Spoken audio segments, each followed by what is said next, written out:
Hai, senang sekali jumpa lagi dengan Anda bersama saya Karisma Hamzah dalam acara ABN Talk Show. Tentunya ada sedikit yang berbeda pada sore kali ini, yaitu kita akan berada di YouTube, di channel YouTube ABN Today. Tentunya masih ada program giveaway. Nah, untuk teman-teman yang mau mengikuti program giveaway, jadi caranya mudah. Nanti ada 3 orang yang beruntung dan akan mendapatkan voucher OVO senilai Rp100.000. Nah, caranya tinggal saksikan tayangan kami ini di channel YouTube ABN Today. Nanti di akhir acara akan ada pertanyaan yang dibacakan oleh narasumber kami, dan caranya tinggal dijawab pertanyaan tersebut di kolom komentar. Jangan lupa di like dan subscribe. Semoga beruntung. Nah, pada sore hari ini kita akan membahas seputar disolusi. Apa itu disolusi dan apa hubungannya disolusi dengan kegiatan kita sehari-hari? Kita sudah undang pakarnya di sini, yaitu Mas Timothy Wijaya. Halo, Mas Timothy. Mbak Karisma. Apa kabar? Baik, Mbak Karisma. Mas Timothy, tolong dong jelaskan apa itu disolusi. Kita mohon pencerahannya. Iya, sebenarnya kata-kata disolusi ini tidak serumit apa yang kita bayangkan ya, seperti itu. Kalau kita seringkali minum obat, seperti Mbak Karisma. Mbak Karisma mungkin sering minum obat ya? Nggak terlalu sering sih, tapi pernah ya. Betul. Nah, dalam proses minum obat itu ada suatu proses disolusi. Apa itu disolusi? Disolusi adalah proses pelepasan zat aktif dari sediaan padat untuk bercampur dengan media tertentu, seperti itu. Oh, jadi kurang lebih bisa diartikan kecepatan larut ya? Betul, kecepatan larut dan seberapa besar dari zat aktif itu kadarnya bereaksi, seperti itu. Sebenarnya untuk apa itu diperiksa? Kecepatan larut, kecepatan reaksi, untuk apa itu sebenarnya diperiksa, Mas? Iya, ini akan berdampak pada efek klinis. Jadi obat ini akan mempunyai suatu efek penyembuhan yang cepat atau tidak, seperti itu. Kita coba contoh, ada obat MAH. Obat MAH itu ada yang bentuk tablet, ada yang bentuk cairan. Dari tablet dan cairan ini tentunya proses untuk pelepasan zat aktifnya akan berbeda. Ya, menurut penelitian itu untuk yang dalam bentuk cairan atau sirup itu akan mempunyai efek lebih cepat daripada yang padat. Untuk yang sirup ini kurang lebih hanya 19 menit. Sedangkan dari yang untuk yang padatan atau yang kapsul ini adalah, atau yang tablet ini selama 30 menit atau sampai 1 jam. Oh, seperti itu. Begitu. Jadi ya, memang penting ya kecepatan dari reaksi obat ini kita ketahui. Karena kan kadang-kadang dibutuhkan obat-obatan yang harus cepat bereaksi ya. Betul. Kayak misalnya kita sedang sakit kepala, kita tidak minum jamu, alih-alih minum jamu kita minum obat gitu ya. Dan sebetulnya selain itu juga ada misalnya penyakit MAH ya. Ya, MAH, hipertensi seperti itu, atau ruam-ruam itu bisa. Oh gitu ya. Dan ini semua diukur ya, Mas Timothy ya? Iya. Nah, sebenarnya teknik pengukurannya di bagaimana sih? Jadi kita bisa menganalogikan untuk alat disolusi ini dengan apa yang terjadi di tubuh kita, seperti itu, Mbak Karisma. Kalau dalam proses obat masuk ke dalam tubuh kan kebanyakan lewat oral ya. Betul. Kemudian masuk ke tenggorokan dan ke lambung. Nah, dari proses in vivo ini kita bisa mengaplikasikan di luar tubuh, yaitu dalam bentuk alat disolusi. Nah, alat disolusi ini akan memberikan suatu siklus yang hampir sama atau dibuat sedemikian rupa dengan situasi dalam tubuh kita. Jadi ada situ ada vessel, ada media, dan juga ada sediaan obat yang kita akan periksa laju disolusinya, seperti itu. Gitu. Jadi seolah-olah simulasi dari tubuh manusia gitu ya, di dalam tubuh manusia. Gitu. Oh gitu. Nanti kita cobain ya. Baik, nanti seperti itu. Jadi dalam intinya bahwa suatu obat kalau dimasukkan dalam tubuh akan masuk ke dalam mulut, tenggorokan, dan ke lambung. Nah, disinilah di posisi lambung inilah yang nanti kita kondisikan di dalam alat disolusi dalam bentuk vessel.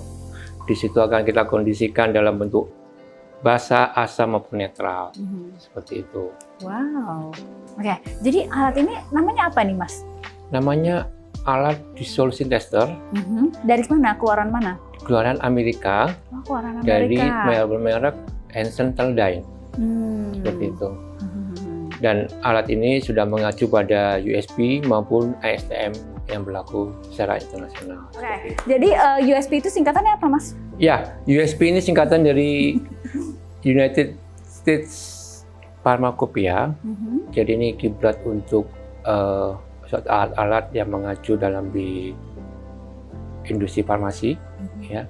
Baik kiblat untuk semua alat yang diciptakan semacam disolusi atau mungkin flow dex, kemudian sama diffusion cell, seperti itu, Mbak. Di Indonesia sendiri bagaimana, Mas? Ya, kita sebagai market leader di pasar Indonesia, kita sudah ada hampir semua, kalau bukan dikatakan hampir semua untuk farmasi, perusahaan farmasi Indonesia sudah menggunakan alat disolusi Hansen ini. Apalagi juga di Balai POM, Balai Pengawasan Obat dan Makanan. Itu Memang semuanya. ini diwajibkan atau bagaimana, Mas? Betul. Jadi untuk alat disolusi ini sangat wajib. Kenapa? Karena di alat disolusi ini bisa mengukur untuk uji ekuivalensi dan bioavailabilitas dari suatu sediaan obat atau farmasi. Seperti itu, Mbak Karisma.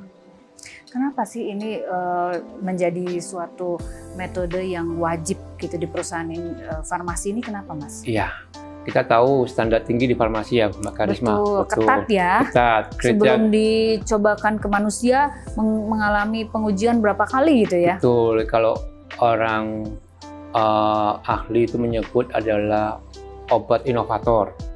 Jadi obat inovator ini obat yang belum dijual secara bebas. Jadi ini sebagai formulasi awal dan ini nanti akan dipatenkan seperti itu.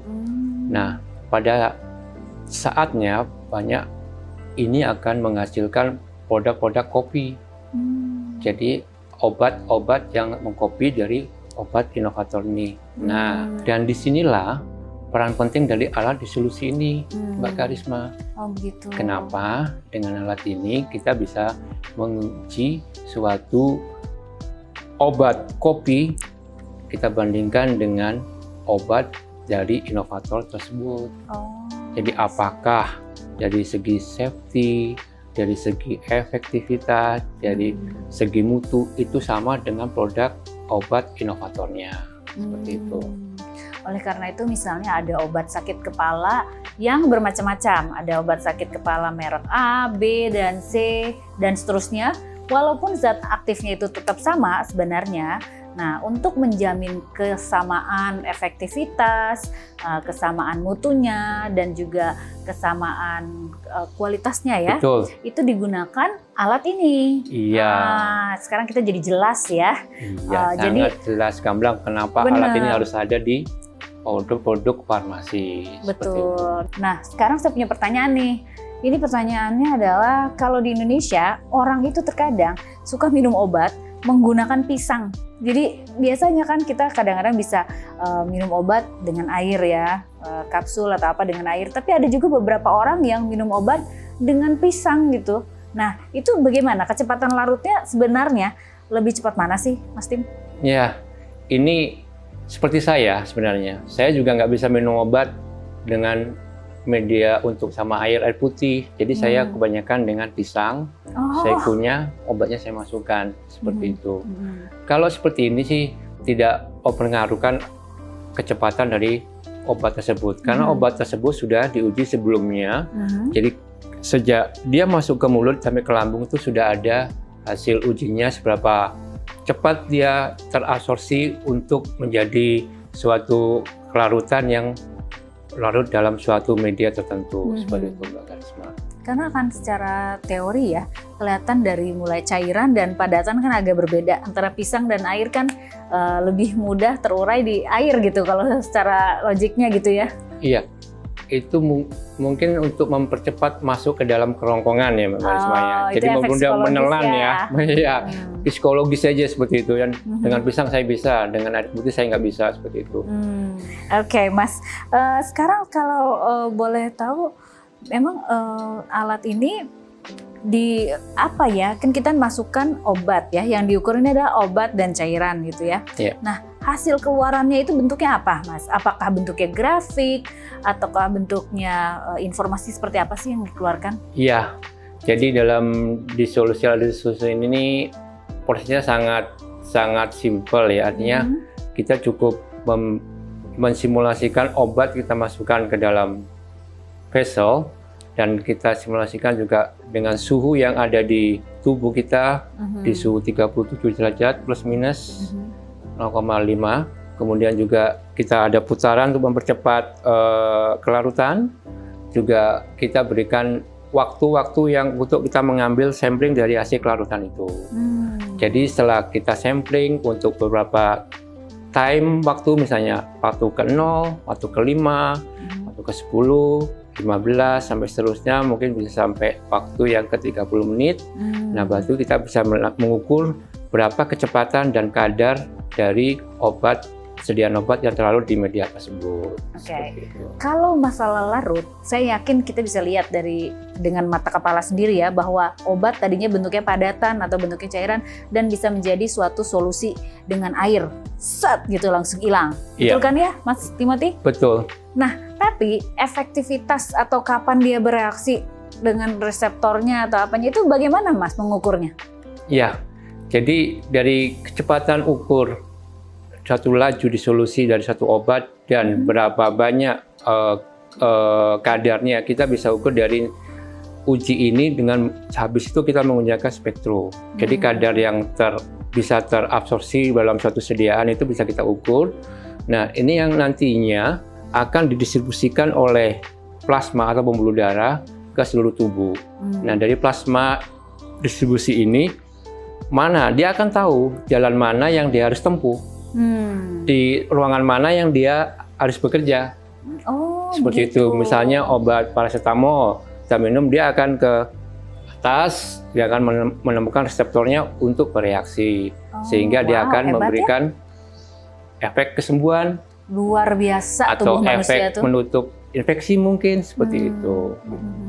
Atau juga dengan jadi di lambung, dia bisa langsung di lambung menemukan reseptor dan dia akan memberikan efek menurunkan rasa mual mungkin, menurunkan kadar asamnya di lambung seperti itu. Jadi sekarang kan disimulasikan lambung menjadi vessel. Yes. Nah, kalau yang tadi reseptornya atau arterinya atau plasmanya itu disimulasikan menjadi apa, Mas Tim, di dalam alat ini? Di alat ini cukup sampai di situ. Jadi Cukup memang sampai situ. dari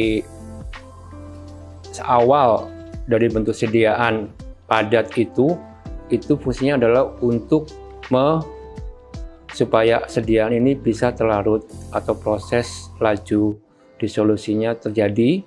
Setelah itu terjadi, maka zat aktif ini akan didistribusikan. Melalui itu distribusikan, kemudian didistribusikan akan di metabolisme.